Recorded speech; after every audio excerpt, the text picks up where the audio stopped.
আসসালামু আলাইকুম। আশা করি সকলে ভালো আছেন। ১১ থেকে ২০তম গ্রেডের চাকরির গণিত প্রস্তুতির আজ ৩য় পর্ব। তো চলুন শুরু করা যাক। শুরুতে যে অঙ্কটি রয়েছে ১ হতে ৪৯ পর্যন্ত ক্রমিক সংখ্যাগুলোর গড় কত? তো আমরা জানি ক্রমিক সংখ্যার গড় সমান শেষ পদ যোগ প্রথম পদ ভাগ ২। তো এখানে শেষ পদ রয়েছে ৪৯ এবং প্রথম পদ ১। আমরা যদি এটাকে ক্যালকুলেশন করি তাহলে হবে ৫০/২। ৫০/২ কাটাকাটি করলে এটি হবে ২৫। সঠিক উত্তর হবে ২৫। ২ নম্বর প্রশ্ন, পিতা ও ২ পুত্রের বর্তমান গড় বয়স ২০ বছর। ২ বছর পর ২ পুত্রের গড় বয়স ১২ বছর হলে পিতার বর্তমান বয়স কত? পিতা ও ২ পুত্রের মোট বর্তমান বয়স হবে ২০ গুণ ৩ অর্থাৎ ৬০ বছর। ২ বছর পর ২ পুত্রের মোট বয়স হবে ১২ গুণ ২ অর্থাৎ ২৪ বছর। তাহলে ২ পুত্রের বর্তমান বয়স হবে ২৪ - ২ গুণ ২ অর্থাৎ ২০ বছর। তাহলে পিতার বর্তমান বয়স হবে ৬০ - ২০ অর্থাৎ ৪০ বছর। তো সঠিক উত্তর হবে ৪০ বছর। ৩ নম্বর অঙ্ক, একটি সংখ্যা ৩ গুণের সাথে দ্বিগুণ যোগ করলে ৯০ হয়, সংখ্যাটি কত? তো আমরা ধরি সংখ্যাটি হচ্ছে ক এবং সংখ্যাটির ৩ গুণ হবে ৩ ক, সংখ্যাটির দ্বিগুণ ২ ক। প্রশ্ন মতে আমরা লিখতে পারি ৩ ক যোগ ২ ক সমান ৯০। ৩ ক এবং ২ ক যোগ করলে হবে ৫ ক সমান ৯০। আমরা ৫কে যদি ডান পক্ষে নিয়ে আসি তাহলে হবে ৯০ ভাগ ৫ এবং ৯০ এবং ৫কে যদি আমরা কাটাকাটি করি এটি হবে ১৮, অর্থাৎ সঠিক উত্তর হবে ১৮।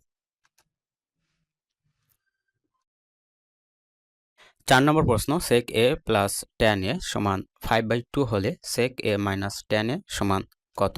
তো আমরা জানি sec square a minus tan square a সমান 1। তো এটাকে আমরা a square minus b square সূত্রে ফেলতে পারি। এটি হবে sec a plus tan a into sec a minus tan a equal 1। তো এখানে sec a প্লাস tan এর মানটা আমরা বসাবো 5/2। তাহলে সমাধানটি হবে এরূপ 5/2 into sec a minus tan a সমান 1। তো আমরা 5/2কে ডান পক্ষে নিয়ে আসবো। কোনো ভগ্নাংশ পক্ষ পরিবর্তন করলে সেটি উল্টে যায়। তাহলে সমাধানটি হবে sec a minus tan a সমান 1 গুণ 2/5 অর্থাৎ সঠিক উত্তর হবে 2/5। ৫ নম্বর অঙ্ক, ৪ ভাগ 0.125 সমান কত? তো আমরা এটাকে এভাবে লিখতে পারি ৪ ভাগ 0.125, ৪ গুণ 1000 ভাগ 125। তো 125 দিয়ে যদি আমরা 1000কে কাটাকাটি করি তাহলে এখানে হবে 8 অর্থাৎ ৪ × 32। এটাই আমাদের কাঙ্ক্ষিত উত্তর। ৬ নম্বর প্রশ্ন, 3টি ক্রমিক সংখ্যার যোগফল 33 হলে তাদের গুণফল কত হবে? তো প্রথমে ক্রমিক সংখ্যা 3টির গড় অর্থাৎ এর মধ্যবর্তী সংখ্যাটা বের করে নেব। এর মধ্যবর্তী সংখ্যাটি হবে 11। তো সংখ্যা 3টি হবে, ওই মধ্যবর্তী সংখ্যা যেহেতু 11 আমরা এটা আগে লিখব। তারপরে পরবর্তী সংখ্যা হবে 12 এবং পূর্ববর্তী সংখ্যা হবে 10। এখন আমরা এই 3টি সংখ্যাকে যদি গুণ করি তাহলে হবে 1320 অর্থাৎ সঠিক উত্তর হবে অপশন ক। 7 নম্বর প্রশ্ন, 6টি ধারাবাহিক বিজোড় সংখ্যা গড়ের 6 গুণ সবচেয়ে বড় সংখ্যাটির 4 গুণ অপেক্ষা 12 বেশি। ধারাবাহিক সংখ্যাগুলোর গড় কত? আমরা ধরি ধারাবাহিক বিজোড় সংখ্যাগুলো হবে, প্রথম সংখ্যাটি x, পরবর্তী সংখ্যা হবে x+2। যেহেতু এটি বিজোড় ধারাবাহিক সংখ্যা এর জন্য 2 করে বৃদ্ধি পাবে। তার পরবর্তী সংখ্যা হবে x+4, এভাবে পর্যায়ক্রমে x+6, x+8, x+10। এই 6টি সংখ্যাকে যোগ করে আমরা যদি 6 দিয়ে ভাগ করি তাহলে আমরা এর গড় পেয়ে যাব x+5। তো আমরা লিখতে পারি প্রশ্ন মতে এখানে বলা আছে যে বিজোড় সংখ্যা গড়ের 6 গুণ, বিজোড় সংখ্যার সাথে 6 গুণ করব এবং বড় সংখ্যাটির 4 গুণ। তাহলে বড় সংখ্যাটি রয়েছে এখানে x+10, এর সাথে আমরা 4 গুণ করব। এখন এর ব্যবধানটা হবে 12। তো আমরা এখন যদি এটাকে ক্যালকুলেশন করি তাহলে সমাধানটি দাঁড়াবে এরূপ 6x + 30 - 4x - 40 সমান 12। তো এটাকে যদি আমরা ক্যালকুলেশন করি x এর মান পাবো 11। এখন সংখ্যাগুলোর গড়, এখন আমরা যদি x এর মান 11 বসাই তাহলে আমাদের কাঙ্ক্ষিত ফলাফলটি পেয়ে যাব, অর্থাৎ সঠিক উত্তর হবে 16। 8 নম্বর প্রশ্ন, 5 এবং 95 এর মাঝে 5 ও 3 দ্বারা বিভাজ্য সংখ্যা কয়টি? তো এখানে 5 ও 3 এর লসাগু হবে 15।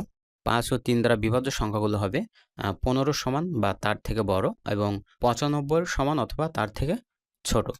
তাহলে বিভাজ্য সংখ্যাগুলো হবে 15, 30, 45, 60, 75 এবং 90, অর্থাৎ মোট বিভাজ্য সংখ্যা হবে 6টি। 9 নম্বর প্রশ্ন, 1008-এর কতটি ভাজক আছে? তো আমরা শুরুতে 1008-কে 2 দিয়ে ভাগ করি, তাহলে এখানে হবে 504। 504-কে আবার যদি 2 দিয়ে ভাগ করি 252। 252-কে 2 দিয়ে ভাগ করলে পাবো 126। 126-কে 2 দিয়ে ভাগ করলে পাবো 63 এবং 63-কে 3 দিয়ে ভাগ করলে পাবো 21। 21-কে 3 দিয়ে ভাগ করলে পাবো 7। তো এখানে 2 রয়েছে মোট 4টি, এর জন্য 2 এর পাওয়ার দিব 4। 3 রয়েছে 2টি, 3 এর পাওয়ার হবে 2 এবং 7 যেহেতু রয়েছে 1টি, এই জন্য 7 এর পাওয়ার হবে 1। তো এখন পাওয়ারগুলোর সাথে 1 যোগ করে সবগুলো গুণ করে দিই, তাহলে আমাদের কাঙ্ক্ষিত উত্তরটি পেয়ে যাব। এখানে 2 এর পাওয়ার রয়েছে 4, তো 4 এর সাথে আমরা 1 যোগ করব গুণ। এখানে 3 এর পাওয়ার রয়েছে 2, তো আমরা 2 এর সাথে 1 যোগ করব গুণ, এবং 7 এর পাওয়ার রয়েছে 1, তো আমরা 1 এর সাথে যোগ করব 1। তো এখন আমরা গুণ করে দিই, তাহলে দাঁড়াবে 5 গুণ 3 গুণ 2। এখন এটাকে আমরা সমাধান করি, মোট ভাজক সংখ্যা হবে 30টি, অর্থাৎ সঠিক উত্তর হবে 30। 10 নম্বর প্রশ্ন, 3টি সংখ্যার গড় 56 যদি প্রথম সংখ্যাটি দ্বিতীয় সংখ্যাটির দ্বিগুণ এবং তৃতীয় সংখ্যার অর্ধেক হয়, তবে ক্ষুদ্রতম সংখ্যাটি কত? তো সংখ্যা 3টির যোগফল আমরা বের করে নেব, 56 গুণ 3 অর্থাৎ 168। এখন ধরে নিব দ্বিতীয় সংখ্যাটি হচ্ছে x, তাহলে প্রথম সংখ্যাটি অবশ্যই 2x, কারণ এখানে বলা আছে প্রথম সংখ্যাটি হবে দ্বিতীয় সংখ্যাটির দ্বিগুণ এবং তৃতীয় সংখ্যাটি হবে 4x। প্রশ্ন মতে আমরা লিখতে পারি x plus 2x plus 4x equal 168। তো এটাকে আমরা যদি সমাধান করি 7x সমান 168। এখন আমরা 7কে ডান পক্ষে নিয়ে আসব, তাহলে সমাধানটি দাঁড়াবে x সমান 168/7।